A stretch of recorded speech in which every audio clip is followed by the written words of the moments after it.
Welcome back to the Journey to podcast. This is Shauna Ray, and I would like for you to please subscribe and comment as I go along. If you want to be able to be a guest on the show, you can reach out to me and let me know that you would like to be able to tell your journey that you're going through so that maybe you can help somebody else out in life. But before we get really started, I want to give God the honor for being able to give me the opportunity to be able to come into your homes, your cars, and into your lives. And I'm so glad to be back. Please subscribe and comment as we go on. And I just missed you all so much. I just wanted to start there with you. And I would like to say a scripture that I think that is really going to go along with you being able to live out your journey. It is Proverbs 3, 5, and 6. Trust in the Lord with all thine heart, and lean not unto your own understanding. In all thy ways acknowledge him, and he shall direct your path. So that just kind of just point blank tells it all. If you just kind of lead and depend on him, he's going to direct you and lead you in the right directions. You don't have to be trying to figure out things yourself. I just wanted to let everybody know that I have missed you. I've been gone for a couple weeks, and I've been busy. I've been spending a lot of time with my grandchildren and my children, and been doing some conferences. And I wanted to tell you that with the Journey to podcast, we're going to start inviting people in on the Journey to podcast so that you can be able to hear other people's stories and be able to relate to other people's things that they're going on in life. Maybe it'll be able to help you in your life and whatever's going on in your life. And if you would like to be a guest on the show, you can also reach out to me and be able to be a guest on the show. I'm very excited about that. I have a lot of people lined up for the podcast to be able to come in and share with you. I have some of my best friends. I have some people that have gone through a lot of tragedies in their lives and a lot of pain, and be able to share with you what they've gone through, to be able to walk through it with you, and maybe it'll be able to give you some kind of insight to be able to help you out. And I would just want to be able to know you better and be able to give you a chance to be able to know me better. So we're going to start that pretty soon. If you have any ideas that you would like to throw at me, please throw it at me. I'm willing to listen to anything that anybody has to say that is going to be able to help to guide me, because I'm very new at this. It's about to be summertime, and we're going to be able to get out and get to moving and grooving a little bit more out in the streets. And I just would like to be able to get out there and be able to meet a couple people and be able to talk to you in person even, and be able to invite you into my life a little bit more. Well, with that being said, we left off last time with me talking about some things that had been going on in my life, and some blessings that God had been bringing my way. And I've been getting a lot of feedback back from the podcast that was done last. And I just want to let everybody know that you can do all things through Christ that strengthens you.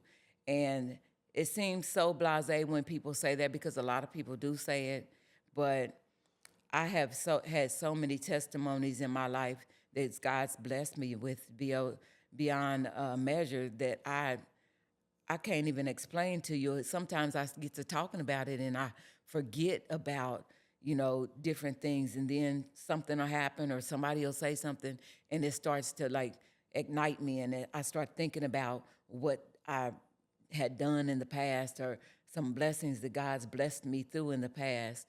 And I've just being a single mother, just that alone. I raised my two daughters, and I was a hairstylist I still do hair a little bit, but I was a hairstylist for over 30 years. And with doing that, I had to get up early. I had to go to bed early. I had to make sure that my girls had everything that they needed. And we used to have Barbie night. I used to make sure that I had was at their parent teacher conferences and all their games or whatever that they were in, or anything that they wanted to try out.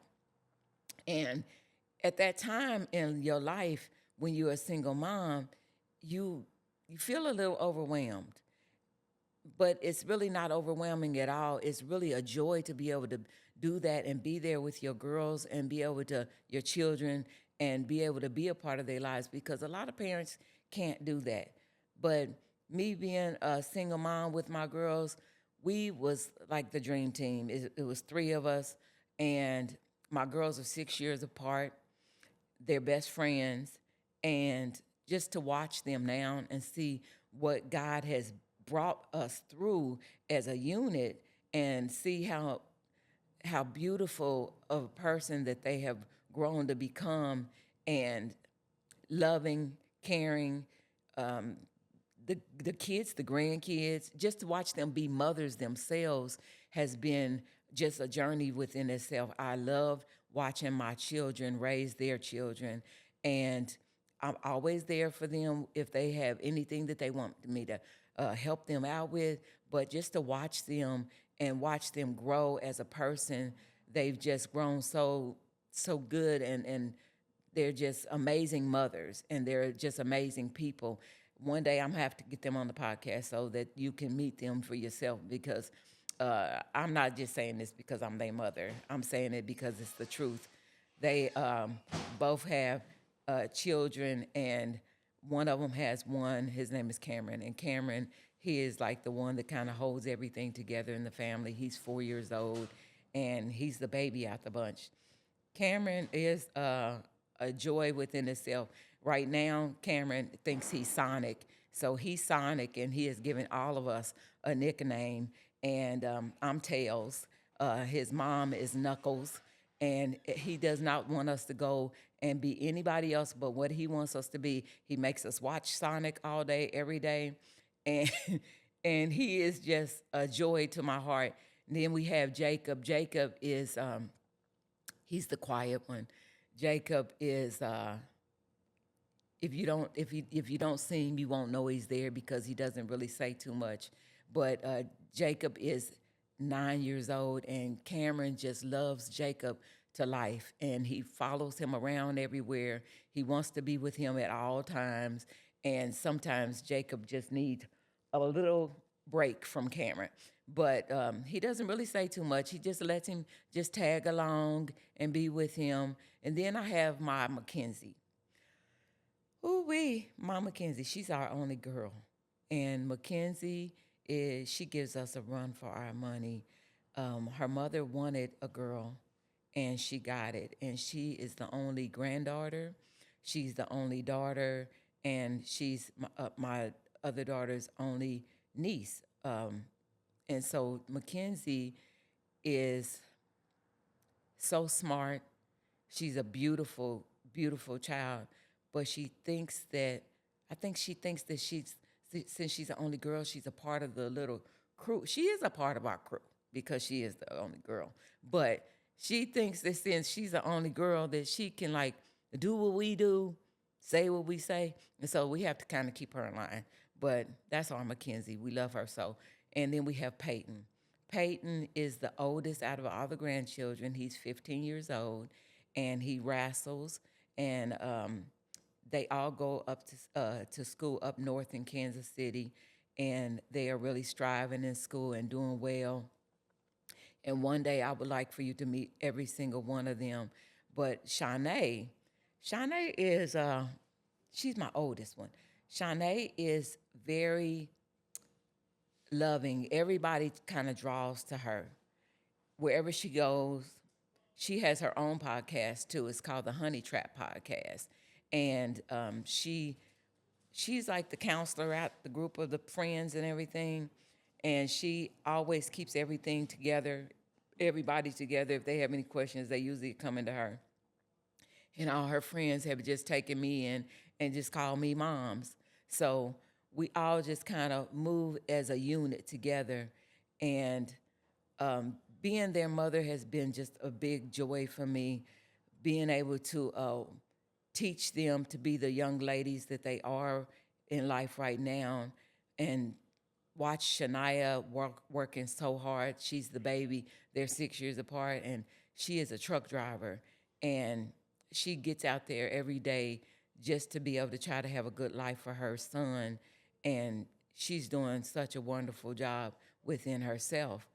But we're just blessed to be able to have each other and be able to go on this journey together in life, because um, we are a big unit and we just love each other so much. So I just wanted to be able to share that part with you about them, and be able to uh, just be able to introduce you to them from afar until you're able to meet them in person. I have I'm a daughter of six of us in my family on my mother's side, and on my father's side, it's four of us. And I am the middle child on both sides of my family. And it's kind of true about the middle child syndrome. It really is. But at the same time, God has given me a unit of my friends. I have such close knit friends that I have an extended family that you just cannot tear apart. Um, I love them dearly, and a lot of them are going through things in their lives right now. And we have already talked to each other about them coming onto the show and being able to share with you all things that they're going through in their lives, because we're all getting older now, and we're starting to look at things like retirement and being able to do more traveling and just loving on each other. And so they all are starting to get on my lineup to see what we need to be able to do to be able to get out here and just share our lives with the Journey to podcast, so that they can be able to help you be able to get through some things that's going on in your life right now. And I want to tell you about this story when God just kind of got me through a situation. Because I don't know what you're going through right now in your life. I don't even know if you're going through anything right now in your life. But sometimes, if you just hear a good story about what God can do, it uplifts your day. And I want to tell you about a story when God led me through a storm and I felt so alone. And on the other side of it, I knew it was Him. I couldn't give anybody any credit but Him. And I'm going to go back to the story when I was telling you all about how I was without work, without pay, and I was staying with my youngest daughter. And she took care of me, and she made sure that I was okay, along with my oldest. If I needed anything, they took care of me. But it was still as a mother, you get lonely sometimes, and you think that I'm supposed to be doing this for them. And one day my auntie, my godmom called me, and I had been looking for somewhere to live. And I was like, I'm not ready to move yet. My credit score had dropped so low, I wasn't ready to move yet. And she was like, well, I think you need to step out on faith, and you need to just really see what God has out there for you. And I said, well, okay, if you say it like that, then I'll figure it out. So I started putting in some applications in some townhomes and some apartments. They were all telling me no. I didn't understand why they were telling me no.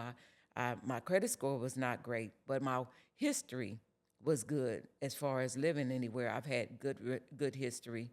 The last place I had stayed at, they did try to get me thrown out of there because of my workman comp situation when I had wasn't working and wasn't having any income coming in. But before that, I've never paid my rent late. I always tried to pay my rent early, and I couldn't figure out why these people just couldn't understand. Just look at my history. You know, if you look at my history, you could see I've always taken care of my bills.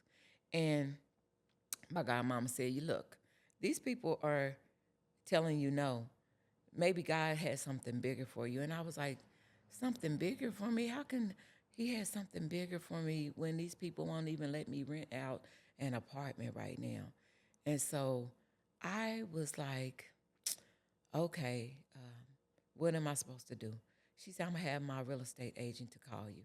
And so she had a real estate agent to call me.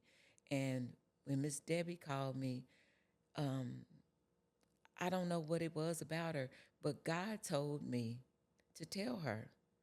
I said, if we're going to go through with this is going to be such an abnormal situation for you that you're going to know that God was in the midst of it.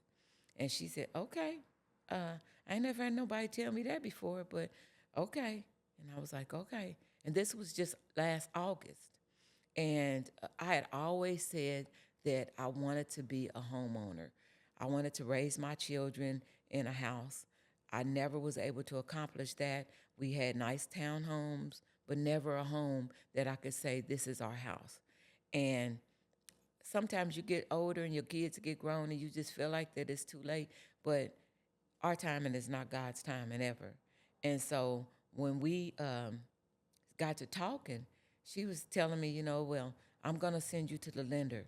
And I was like, okay, you can send me to the lender and we'll see what the lender says. And so when she sent me to the lender, I was like, well, she's not going to tell me that I can get no house because I know me. I'm not married. I'm going to need a house that I ain't going to have nothing to fix because I ain't got time to be fixing up nothing. And so she was like, well, just talk to the lender. I said, okay. The lender came back to me and she said, Shauna Ray, I want you to just put some faith in the process. And I said, put some faith in the process. I said, okay, I'll do that. She said, I'm going to run your credit all the way through. I already knew my credit was a 580. I already knew that most people, well, you can't buy no house at no 580 credit score. And I was like, well, this is kind of just a waste of time, but my godmother wants me to do it. And I'm just going to go on and follow through. I want to at least say I tried. So she said, it's going to take about a week, because I want to be able to get a hard pull off your credit. I don't want to be able to get something that says you pre-qualified and then it get down to the end of it and then it says that you're not qualified. So I was like, okay, we could do that. We could do that definitely. And so about a week later, I see an email. And when I got my email, she said that you were qualified. And I was like, okay, she's telling me I'm qualified, but what does that really mean? I need me a $350,000 home because I do not have anybody to fix on nothing, and I don't have the money to be trying to fix on nothing. And so when she came back to me, she said, well, you got approved for $180,000. I was like, I knew it. I knew it. I'm not going to be able to get a house. I'm just going to thank you for trying. I appreciate it, but I get it. I'm not going to be able to get a house. And she said, well, I'm not going to say that. I want you to get back in touch with your real estate agent. And I said, okay. So I get back in touch with my real estate agent. And she said, I heard you approved. You got approved. And I was like, it was only for 180,000. That's not going to buy me nothing. I'm not going to get no house of my dreams. And she said, what did you tell me when you met me? And I said, I told you that God told me to tell you that this was going to be a very abnormal situation. And she said, well, I'm bringing this back to your ears so that you can remember what you said. And I was like, okay. And so when she told me that, she started sending me these houses. And she just kept on sending me these houses, emailing me every single day with these houses. And I was like, Miss Debbie, just keep on sending me these houses. I don't want none of these houses. These houses was looking so broke down and ratchet. I was like, I ain't about to live in none of these houses. I know I'm not going to do it. And so she called me one day. And when she called me, she said, Shauna, I just left this house. And I just feel like God wanted me to call you and tell you to look at this house. And I said, okay, Miss Debbie, Now she done sent me all these other houses that I was like, these houses ain't worth looking at. So now she's telling me that she has this house for me to look at, and she's really excited about this house. She done went with the photographer, and they done went and looked at this house, and she was like, "It's for you. This house is for you, Shauna." And I was like, "Okay, Miss Debbie, okay." And so she was like, "When can you come and see it?" And I said, "Well, I got to work today and tomorrow. Give me a couple days and I'll come by and I will come and see the house." And so I waited till the couple days. I sent my daughter some pictures and stuff. Excuse me, I got allergies. I sent my daughter some pictures and everything. And when I sent them the pictures, they was like, "Mama, I think you should go check it out." And so I was like, "Okay, well, I'll go check it out." I said, "Y'all gonna go with me? We're gonna go check out the house." And so she was like, "Yes, Mama, we're gonna go look at this house together." And I was like, "Okay." So I called my godmom, and we all went over to the house. And when we got on the porch of the house, I said, "Well, let me pray on it. I don't want to go into this house without praying." So we prayed on the porch. And after we prayed on the porch, um, I told God, "Don't give this house to me if it's not supposed to be for me. I don't want anything that's not that something He was giving me, because if it was something He wasn't giving me, then I knew I was going to have problems later on down the line with it." So I go inside the house with my girls and my godmother, and I was blown away. This house was gutted out. It was 102 years old, gutted out, and this house was amazing. It had brand new everything in it, from ceiling to the floor. Everything was in there brand new. Had windows everywhere. It was so bright and beautiful. And I was like, "God, if this is supposed to be for me, then it'll be for me." And after that, I met the real estate agent up there, and she had invited the owner of the house. She met me and she said, "I don't know what it is about you, Shauna Ray, but it's something special about you. And I don't know what you need, but we're going to make sure that you get everything you need to get into my house. This is going to be your house." And I was like, "Okay." You know, people say stuff all the time. So you don't really know for sure if people are really sticking by their word or they're just talking. And so we ended up doing the process and stuff for the house. And that was in August when I saw the house. We did everything in the process for that house. And I moved into that house on September 17th of last year. It was gonna cost me 17,000 to move in, no, 13,000 to move into the house. And I told her, I said, "I'm just now getting back to work. I don't have $13,000 to move into the house." And the real estate agent said, "You're not gonna have to worry about that. Do you remember what the owner told you?" And I said, "Yeah, I remember what she said." She said, "You are only gonna have to pay $3,400 to move into this home." And I was like blown away, because I never expected, first of all, to be able to get a home to be able to call my own. Now I have a home for myself, and I'm able to not only have to be able to share it with my kids, but my grandkids. And I just love it when they come over there and they play in the backyard, and they be in the basement and they be skating. And I wake up every morning to all the light in my face because I got windows everywhere, and just being able to thank God for just giving me the opportunity to be able to have my own dwelling and call it my own. And I say this because I know that there's somebody out there right now, especially with this economy being the way it is, and they're going through something. And their dreams are starting to dwindle on them. And Sometimes you need to hold on to somebody else's dreams because you're not strong enough to hold on to your own. But I tell you to hold on to mine. If you got to hold on to my dream that I had for you to be able to get through whatever you got to get through to be able to get where you're going, because he's got something for you. I promise you he does.